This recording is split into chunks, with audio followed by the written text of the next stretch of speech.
Assalamualaikum warahmatullahi wabarakatuh. Perkenalkan, nama saya Muhammad Bintara Faiz dari kelas 12.5. Ingin membuat tugas sejarah tentang pertempuran 10 November di Surabaya. Latar belakang terjadinya pertempuran Surabaya. Berdasarkan sejarah yang ada, awal terjadinya pertempuran Surabaya dilatar belakangi dengan adanya kedatangan pasukan sekutu pada tanggal 25 Oktober 1945 yang tergabung dalam ANVI atau Allied Forces Netherlands East Indies. Kedatangan pasukan AFNI tersebut ke Surabaya, tepatnya di Tanjung Perak, dipimpin oleh seorang jenderal yang bernama Brigadir Jenderal Aubertin Walter Sultan Malabi yang kemudian membuat sebuah pos pertahanan. Tujuan awal dari kedatangan sekutu tersebut adalah mengamankan tawanan perang, melucuti senjata para tentara Jepang, serta menciptakan ketertiban setelah mengumandangkan kemerdekaan tersebut. Hal ini dilakukan oleh pasukan sekutu dengan menyebar selebaran yang memiliki maksud agar masyarakat setempat menyerahkan senjata yang mereka miliki ke pihak mereka. Adanya perintah pasukan sekutu tersebut membuat masyarakat setempat di Surabaya marah dan menolak untuk menyerahkan senjata yang mereka miliki kepada pihak sekutu tersebut. Hal ini yang pada akhirnya memicu adanya gerakan dari masyarakat Surabaya untuk melakukan penyerangan dengan maksud untuk mengusir pasukan sekutu tersebut. Selain itu, para pasukan sekutu juga pada kenyataannya melakukan tindakan di luar tujuan awal mereka, di mana pasukan sekutu yang kebanyakan pasukan Inggris tersebut pergi menyerbu penjara di Surabaya dalam upaya membebaskan tawanan pasukan sekutu lain yang ditahan di Indonesia. Para pasukan sekutu juga berusaha untuk mengambil alih serta menduduki berbagai tempat vital yang ada di Surabaya. Sekutu di Indonesia. Kedatangan sekutu di Indonesia merupakan bagian dari Komando SEAC atau South East Asia Command yang berada di bawah pimpinan Laksamana Louis Mountbatten. Namun, karena wilayah yang menjadi tanggung jawab SEAC terlalu luas, dibentuklah Allied Forces Netherlands East Indies atau AFNI yang bertanggung jawab dalam wilayah Indonesia. Tepatnya pada tanggal 29 September 1945, Komandan AFNI yaitu Letnan Jenderal Philip Christison tiba di Jakarta. Tugas yang diberikan kepada AFNI di Indonesia adalah melucuti senjata Jepang, memulangkan para tentara Jepang ke tanah air mereka, membebaskan sekutu yang berada di bawah tawanan Jepang, serta mempertahankan keadaan yang ada di Indonesia. Sebelum hal itu terjadi, pada tanggal 24 Agustus 1945, adanya kesepakatan yang terjadi antara Inggris dan Belanda yang dimuat dalam Civil Affair Agreement, berisikan mengenai kemauan Inggris dalam membantu Belanda kembali berkuasa di Indonesia. Oleh sebab itu, adanya resistensi dari para penduduk Indonesia atas kedatangan pasukan sekutu yang disebabkan perjanjian tersebut. Karena adanya hal tersebut, terjadinya pertempuran di berbagai tempat di Indonesia antara pasukan Indonesia dengan sekutu. Kemudian kedatangan Inggris di Surabaya. Tim Rabui atau tim pemulangan tawanan perang sekutu yang merupakan bagian dari AFNI tiba di Surabaya pada tanggal 19 September 1945. Namun kedatangan tim tersebut tidak disambut dengan baik dikarenakan tim tersebut tidak berkoordinasi terlebih dahulu dengan pemimpin Indonesia yang ada di Surabaya. Selain itu, tim pemulangan tawanan perang sekutu tersebut berisikan perwakilan dari pihak Belanda. Hingga pada akhir September, kedatangan Kapten Huijer yang merupakan seorang perwira Angkatan Laut Belanda ke Surabaya tanpa adanya izin dari pihak Inggris untuk menerima penyerahan Jepang. Jepang menyerahkan berbagai alat transportasi, senjata anti pesawat, tank, dan masih banyak lagi pada tanggal 3 Oktober 1945 yang tak lama kemudian berhasil direbut oleh pasukan TKR dan berhasil menawan Kapten Huijer. Dalam menjalankan misi di Surabaya, pihak Inggris pada awalnya hanya mengerahkan Brigade Infanteri India ke-49 yang berada di bawah pimpinan Komando Brigadir Malabi yang memiliki kekuatan antara 4.000 hingga 6.000 pasukan.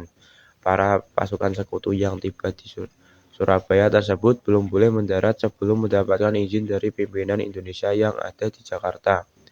Hal tersebut yang menyebabkan terjadinya perundingan antara pimpinan sekutu dengan pimpinan Indonesia yang ada di Surabaya.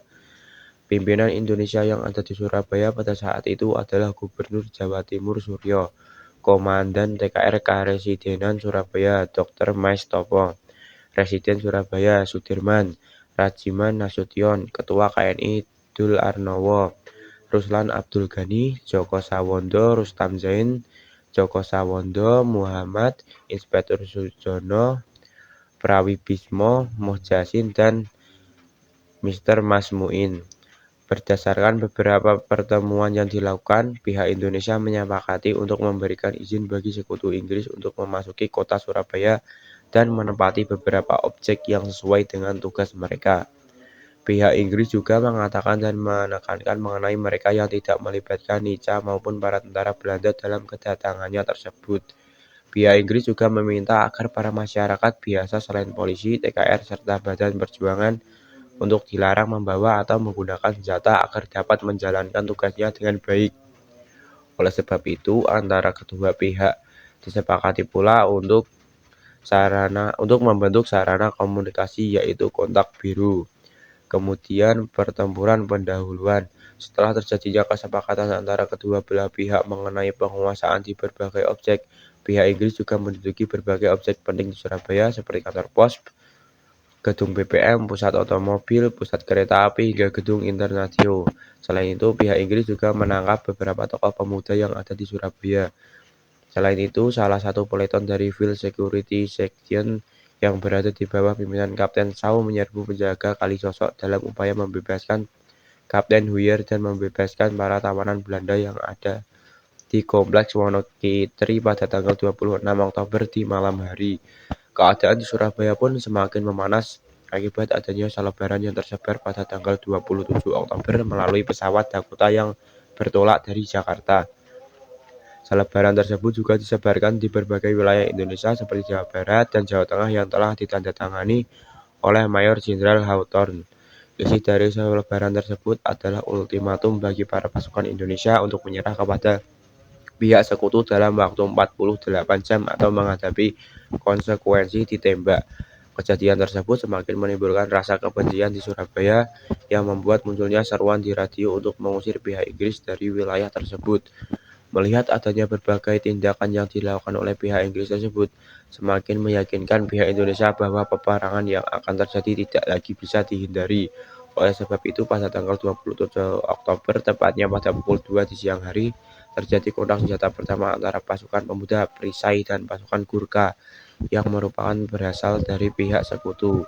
Selanjutnya, Malabi juga mengikuti arahan yang ada pada selebaran untuk menguasai kendaraan berat yang dimiliki oleh pasukan Indonesia pada tanggal 28 Oktober 1945. Pihak Inggris juga melakukan evakuasi terhadap wanita dan juga anak-anak dari Kamp Gubeng dipindahkan ke Barak Darmo.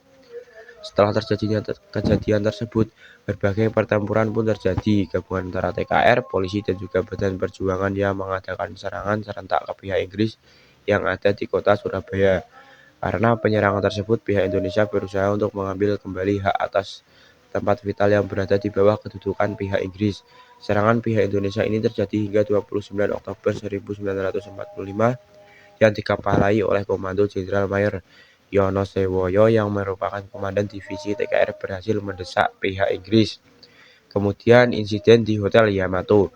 Setelah adanya kemunculan sebuah pemberitahuan atau maklumat yang diumumkan oleh pemerintah Indonesia pada tanggal 31 Agustus 1945 mengenai penetapan pengibaran terus-menerus bendera nasional Sang Saka Merah Putih di seluruh wilayah Indonesia termasuk di kota Surabaya.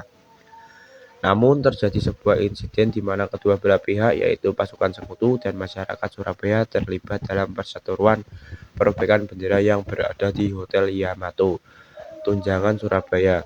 Hal ini yang memicu terjadinya pertempuran antara kedua belah pihak. Kronologi pertempuran Surabaya. Kronologi awal insiden ini di mana sekelompok orang Belanda yang dipimpin oleh MRWVCH Ploegman mengibarkan bendera negara Belanda yang berwarna merah, putih, dan biru tanpa adanya persetujuan dari pemerintah Republik Indonesia di kota Surabaya. Para masyarakat Surabaya melihat hal tersebut menjadi kesal dan marah.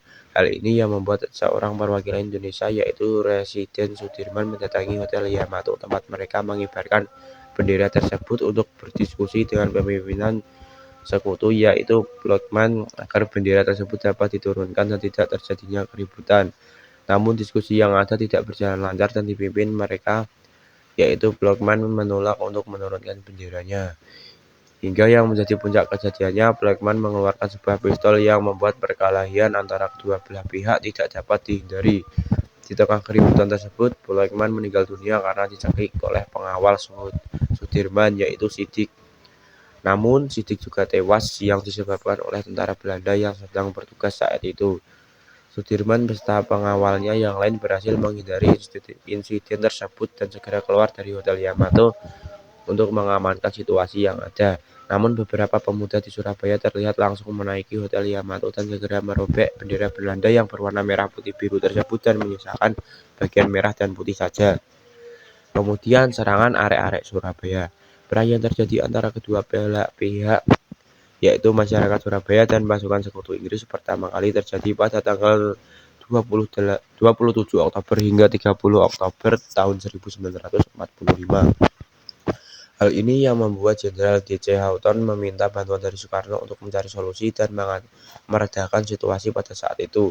Namun dengan terjadinya bentrok terus-menerus antara kedua belah pihak membuat pimpinan sekutu Inggris yaitu Brigadir Jenderal Malabi meninggal dunia. Pemimpin dari pasukan sekutu Inggris yaitu Jenderal Malabi meninggal dunia di tanggal 30 Oktober 1945 yang kemudian posisi tersebut digantikan dengan Jenderal Robert Manserk. Kemudian Jenderal Robert Manserk mengeluarkan sebuah ultimatum yang ditujukan kepada masyarakat Surabaya pada tanggal 9 Oktober 1945. Ultimatum tersebut berisikan sebagai berikut. 1. Pemimpin Indonesia yang ada di Surabaya harus melaporkan diri. 2. Seluruh senjata yang dimiliki oleh pihak Indonesia yang ada di Surabaya harus diserahkan kepada pihak Inggris. 3. Pemimpin Indonesia yang ada di Surabaya harus menandatangani sebuah pernyataan bahwa mereka menyerah tanpa adanya syarat. Ultimatum yang diajukan tersebut kemudian ditolak oleh pihak Indonesia sehingga para pasukan Inggris mulai melancarkan serangan pada tanggal 10 November di pagi hari yang menjadi awal dari pertempuran kedua belah pihak tersebut. Pada pertempuran ini sendiri terdapat setidaknya 20.000 tentara serta 100.000 sukarelawan di pihak Indonesia. Sementara pada pihak Inggris terdapat setidaknya 30.000 tentara yang juga dibantu dengan berbagai peralatan perang mereka yaitu tank, kapal perang, serta pesawat tempur. Pertempuran yang terjadi antara kedua belah pihak tersebut mengalami puncaknya tepat pada tanggal 10 November 1945 di mana terjadinya bentrok antara pasukan sekutu serta arek-arek Surabaya ketika pasukan sekutu tersebut hendak menyerang kota Surabaya yang langsung dihadang oleh masyarakat Surabaya. Pertempuran yang terjadi tersebut menghasilkan banyak korban jiwa pada kedua belah pihak. Namun khususnya untuk masyarakat Surabaya yang kehilangan 20.000 korban jiwa akibat pertempuran tersebut, di mana pada pihak sekutu kehilangan kurang lebih 1.500 korban jiwa. Pertempuran Surabaya ini berlangsung selama 3 minggu di mana menimbulkan berbagai kerugian besar bagi masyarakat di kota Surabaya dan juga Indonesia. Dalam usahanya melawan pihak sekutu tersebut, arek-arek Surabaya dipimpin oleh Bung Tomo yang mengumandangkan pidato berapi-api yang berhasil untuk membangkitkan semangat masyarakat Surabaya untuk melawan dan mengusir penjajah dari negara Indonesia. Setelah 1 tahun terjadinya pertempuran tersebut, Presiden Soekarno yang menjabat menjadi Presiden negara Indonesia saat itu menetapkan bahwa setiap tanggal 10 November masyarakat Indonesia akan memperingati hari tersebut sebagai Hari Pahlawan. Oleh sebab itu, hingga kini masyarakat Indonesia masih memperingati perjuangan para pahlawan dengan mengingat jasa para pejuang setiap tanggal 10 November. Pertempuran yang hingga kini masih diperingati setiap tanggal 10 November oleh bangsa Indonesia bukanlah perjuangan yang dilakukan satu hari saja, namun melibatkan berbagai pertempuran yang terjadi sejak akhir Oktober tahun 1945 hingga November 1945. Dari pertempuran yang terjadi sendiri dapat dibagi menjadi 3 bagian, yaitu pertempuran pendahuluan, pertempuran puncak yang terjadi pada tanggal 10 November, dan pertempuran akhir.